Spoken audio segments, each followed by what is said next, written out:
नमस्कार, दिल्ली न्यूज में आपका बहुत बहुत स्वागत है। चलिए देखते हैं आज की 25 फटाफट काम की और महत्वपूर्ण बड़ी खबरों को। पर इससे पहले वीडियो को लाइक करना बिल्कुल न भूलें। दिल्ली चिड़ियाघर अचानक बंद, 2 पक्षियों में H5N1 वायरस से बर्ड फ्लू की पुष्टि। दिल्ली चिड़ियाघर में एक बार फिर से बर्ड फ्लू का खतरा मंडराने लगा है। शनिवार से इसे पर्यटकों के लिए अचानक से बंद कर दिया गया। ये कदम 2 पेंटेड स्टार्क्स की मौत के बाद उठाया गया, जिनके सैंपल की जांच में खतरनाक H5N1 एवियन इन्फ्लुएंजा वायरस की पुष्टि हुई। दिल्ली एनसीआर में 3 दिन झमाझम बारिश का अलर्ट, मौसम विभाग ने जताई संभावना। दिल्ली एनसीआर में एक बार फिर से झमाझम बारिश का दौर शुरू होने वाला है। मौसम विभाग ने राजधानी और इसके आसपास के इलाकों में अगले 3 दिनों तक लगातार बारिश की संभावना जताई है। कई इलाकों में तेज बौछारों के साथ बादल गरजने की भी संभावना है। बारिश से जहां लोगों को उमस और गर्मी से राहत मिलेगी, वहीं जलभराव और ट्रैफिक जाम की परेशानी भी बढ़ सकती है। दिल्ली मेट्रो में महिला चोर गिरोह का भांडाफोड़, यात्रियों को गुमराह कर करती थी चोरी। दिल्ली मेट्रो में यात्रियों को परेशान कर रहे महिला चोर गिरोह का भांडाफोड़ हुआ है। पुलिस ने बताया कि ये गिरोह लंबे समय से सक्रिय था और भीड़भाड़ वाले डिब्बों में यात्रियों को गुमराह कर उनकी जेब और बैग से मोबाइल, पर्स और कीमती सामान को चुरा लेता था। दिल्ली में बढ़ती मौतों के बाद सरकार चेती, खतरनाक इलाकों का ड्रोन से हो रहा सर्वे। 50 से ज्यादा मौतों के बाद आखिरकार दिल्ली सरकार हरकत में आई। राजधानी में पिछले 2 सालों में लगातार हादसे और जानलेवा घटनाएं सामने आई, जिन पर अब सरकार ने गंभीर कदम उठाए। खतरनाक इलाकों की पहचान के लिए ड्रोन से हवाई सर्वे कराया जा रहा है। इस सर्वे ने न केवल खतरे वाले स्थानों का पता चलेगा, बल्कि समय रहते आवश्यक कदम उठाए जा सकेंगे। नोएडा में लगा पहला टेम्पर्ड ग्लास उद्योग, 800 करोड़ की लागत से बनेगा रोजगार का बड़ा केंद्र। नोएडा अब एक नए औद्योगिक युग का साक्षी बन रहा है। यहाँ ऑप्टिमम इंफ्राक्रॉम ने देश का पहला टेम्पर्ड ग्लास उद्योग शुरू किया। ये परियोजना 800 करोड़ रुपए के निवेश से स्थापित हुई और इससे करीब 4500 लोगों को प्रत्यक्ष रोजगार मिलेगा। सितंबर में गुजरात दौरे पर जाएंगे केजरीवाल, कपास किसानों के संग करेंगे संवाद। आम आदमी पार्टी के राष्ट्रीय संयोजक अरविंद केजरीवाल सितंबर में गुजरात का दौरा करने जा रहे हैं। इस दौरान वे कपास की खेती करने वाले किसानों से मुलाकात करेंगे और उनकी समस्याएं सीधे सुनेंगे। गुजरात में कपास किसानों को फसल लागत, बाजार भाव और आयात निर्यात नीतियों से जुड़ी चुनौतियों का सामना करना पड़ रहा है। कालकाजी मंदिर में प्रसाद विवाद, भीड़ ने सेवादार की पीट कर दी हत्या।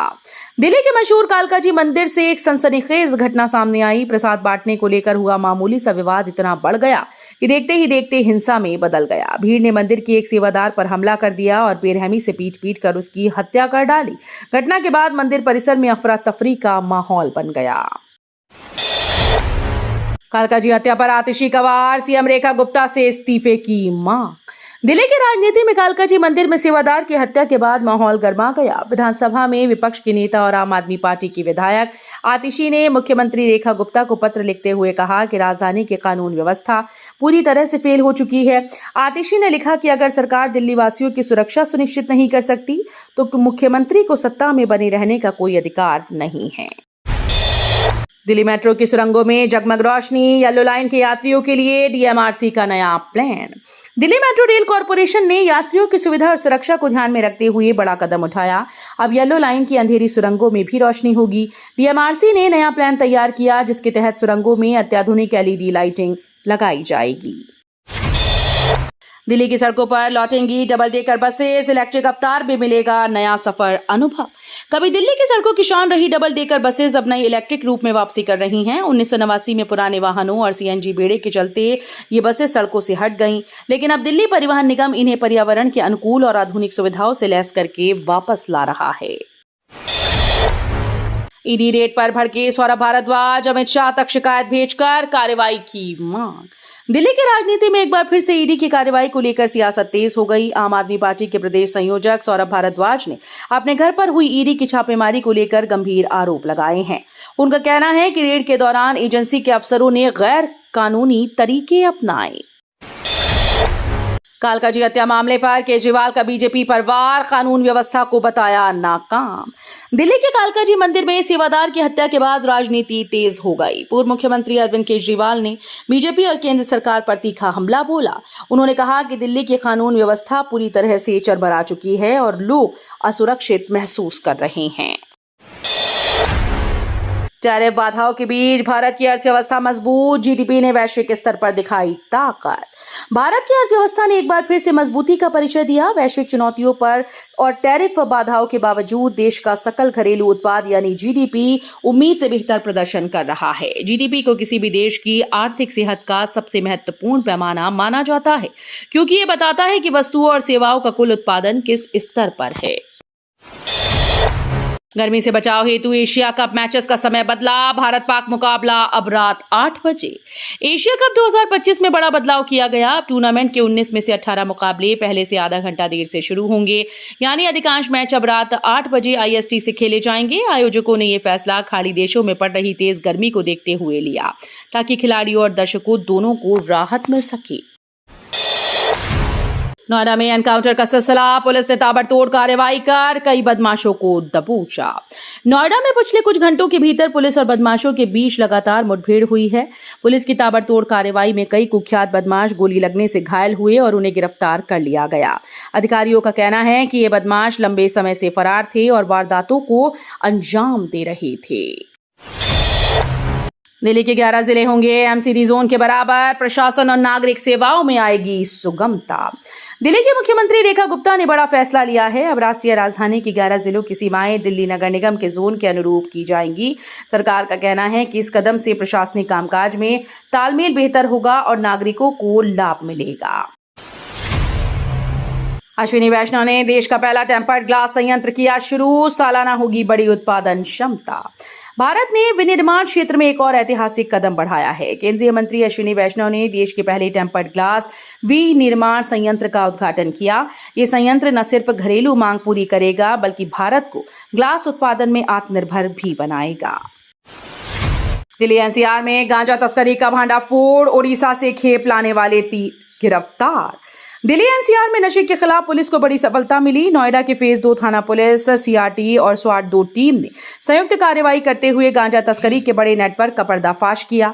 पुलिस ने 3 तस्करों को गिरफ्तार किया, जो उड़ीसा से सस्ते दाम पर गांजा लाकर दिल्ली NCR में महंगे दामों पर सप्लाई करते थे। नोएडा बनेगा ड्रोन हब। रक्षा मंत्री बोले, अमेरिका चीन भी नहीं पकड़ पाएंगे हमारे ड्रोन। भारत रक्षा तकनीक के क्षेत्र में तेजी से आत्मनिर्भर हो रहा है। रक्षा मंत्री ने ऐलान किया कि देश में ऐसे अत्याधुनिक ड्रोन बनाए जा रहे हैं जिन्हें अमेरिका और चीन जैसे बड़े देश भी नहीं पकड़ पाएंगे। इन ड्रोन की खासियत ये होगी कि वे दुश्मन की नजर से बचते हुए निगरानी और ऑपरेशन कर सकेंगे। 4 अक्टूबर से बदलेगा चेक क्लियरिंग सिस्टम। RBI लाएगा नया नियम। भारतीय रिजर्व बैंक 4 अक्टूबर से चेक क्लियरिंग सिस्टम में बड़ा बदलाव करने जा रहा है। अब continuous clearing and settlement on realisation system लागू होगा। इस नई व्यवस्था में चेक क्लियरिंग लगातार होती रहेगी, जिससे ग्राहकों को भुगतान मिलने में देरी नहीं होगी। नोबेल पुरस्कार की मांग पर भड़के मोदी। ट्रंप भारत रिश्तों में खटास गहराई। अमेरिका और भारत के रिश्तों में एक नया विवाद उभरकर सामने आया है। रिपोर्ट्स के मुताबिक पूर्व अमेरिकी राष्ट्रपति डोनाल्ड ट्रंप ने प्रधानमंत्री नरेंद्र मोदी को फोन कर उनसे नोबेल पुरस्कार के लिए नामांकन करने की मांग की। इस अप्रत्याशित मांग से प्रधानमंत्री मोदी भड़क गए और बातचीत के दौरान नाराजगी जताई। विशेषज्ञों का मानना है कि ये तनाव केवल टैरिफ विवाद तक सीमित नहीं है, बल्कि ट्रंप के बार बार भारत पाकिस्तान के बीच सीज फायर कराने के दावे और इस तरह की मांगों ने भी दोनों देशों के रिश्तों में खटास पैदा की। दिल्ली में 7 जगहों पर सरकारी कर्मचारियों के लिए घर बनाएगा PWD। केंद्र सरकार की तर्ज पर दिल्ली सरकार के लोक निर्माण विभाग ने अपने आवासीय भूखंडों को PPP मॉडल पर पुनर्विकसित करने की योजना बनाई है। PWD ने अभी तक 7 आवासीय भूखंडों को इसके लिए चयनित किया। इस पुनर्विकास योजना के तहत सरकार को अपने पास से पैसा नहीं लगाना होगा। भाजपा विधायक रवि नेगी ने महुआ मोइत्रा के खिलाफ पुलिस में दर्ज कराई शिकायत।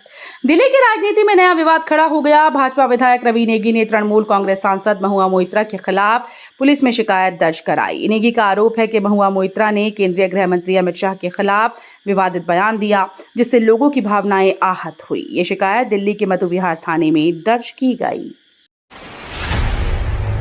दिल्ली में 12 अक्टूबर को हाफ मैराथन, महिलाओं की भागीदारी पुरुषों से अधिक होने की उम्मीद। दिल्ली 12 अक्टूबर को हाफ मैराथन की मेजबानी करने जा रही है। इस बार खास बात यह है कि महिलाओं की भागीदारी पुरुषों से अधिक होने की संभावना जताई जा रही है। राष्ट्रीय खेल दिवस पर मुख्यमंत्री रेखा गुप्ता ने इस मैराथन के फिनिशर मेडल का अनावरण किया। ऐतिहासिक चीन दौरे पर पीएम मोदी एससीओ शिखर सम्मेलन में होंगे शामिल। प्रधानमंत्री नरेंद्र मोदी चीन की ऐतिहासिक यात्रा पर पहुंचे, जहां उनका एयरपोर्ट पर जोरदार स्वागत किया गया। पीएम मोदी शंघाई सहयोग संगठन यानी एससीओ के शिखर सम्मेलन में हिस्सा लेंगे। उम्मीद है कि इस सम्मेलन में सुरक्षा, आतंकवाद निरोध, व्यापार और क्षेत्रीय सहयोग जैसे मुद्दों पर भारत अपनी अहम भूमिका रखेगा। तो ये थी आज की बड़ी खबरें। रोजाना ऐसे ही सबसे पहले अपडेट पाने के लिए चैनल को सब्सक्राइब करना बिल्कुल न भूलें। धन्यवाद।